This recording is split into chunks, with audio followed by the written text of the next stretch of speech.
What if the most dangerous crime does not begin with a weapon, but with a thought that returns, again, and again, and again? Most people have had a dark impulse, to lie, to steal something small, to take revenge, to hurt someone with words, but something stops you. Guilt, fear, empathy, consequences. That is the moral break in the mind of a serial killer. That break begins to break. To understand this, look at Ted Bundy. In the mid-1970s, young women began disappearing across several American states. Some vanished from college campuses, some from parking lots, some in broad daylight. By the time Bundy was caught, he had confessed to more than 30 murders.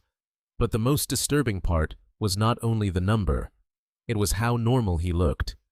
Bundy was educated, calm, articulate, the kind of man people described as the last person you would suspect. And that was not an accident. That was the method. The first layer is fantasy. Fantasy is not just imagination. In serial killer psychology, fantasy becomes a private world, a place where the offender rehearses power, fear, control, and dominance, long before anything happens in real life. For most people, a dark thought dies quickly. Empathy interrupts it. Guilt interrupts it. But for Bundy, the thought did not die. It returned. It was replayed, refined, until what once felt unthinkable started to feel possible. The second layer is the mask. Bundy did not always look dangerous. Witnesses described a man near a Volkswagen Beetle, sometimes with an arm sling, sometimes on crutches. He looked injured, helpless, safe. And most people want to help. Most people do not want to assume evil in a stranger. Bundy understood that. He did not create fear first. He created trust first. The third layer is objectification. Objectification means a person stops being seen as human, not as someone with a family, a future, a fear of their own. They become a role, a target, a piece inside someone else's private story. Bundy repeatedly targeted a similar profile. That repetition shows something dark. Each victim was not an individual to him. She was the next page of the same script. The fourth layer is control. For many serial killers, violence is not the only reward. The deeper reward is power. The power to deceive, to dominate, to make someone helpless. Bundy's pattern was not chaos. It was controlled darkness.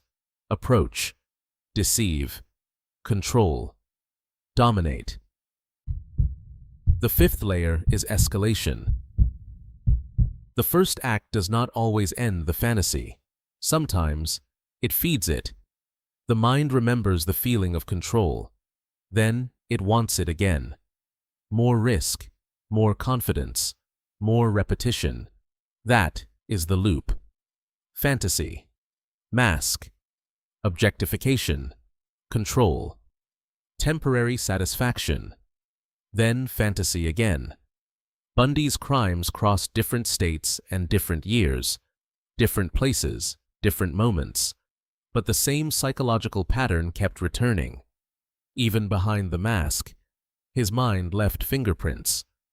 So here is the darkest lesson. Ted Bundy was not terrifying because he looked like a monster. He was terrifying because he knew exactly how not to look like one. He understood kindness, trust, hesitation, and he used those human instincts without empathy. We imagine monsters with terrifying faces, but sometimes the most dangerous face is the one that has practiced looking human.